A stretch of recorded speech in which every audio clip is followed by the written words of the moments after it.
সময় আমি অন্যদিকে যাই ঘুমায়া থাকি। আমার আল্লাহর সামনে কেমনে দাঁড়াবো?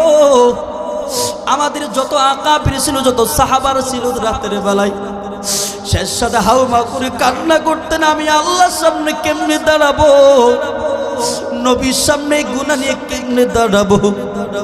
এই জন্য আজকে থেকে আমাদের আজকে প্রধান বক্তা তিনি যখন মুনাত করবে, মুনাত করে আল্লাহর কাছে তওবা করব, আজ থেকে আমি আর 5 ওয়াক্ত নামাজ ছাড়বো না, আমি নবীর গোলামি করব, নবীর সুন্নত মোতাবেক চলবো, মা বাবাকে কষ্ট দিব না, আর গুনাহ বর্জন করব, মা বাবার খেদমত করব, মুরব্বি একরামদের শ্রদ্ধা করব। কে কে রাজি আছি হাতটা উঠে একটু আল্লাহকে দেখায় দিই। আয় আল্লাহ, আপনার এই বান্দাগুলো দীর্ঘক্ষণ পর্যন্ত আপনার মহব্বতে আল্লাহ এখানে বসে আছে।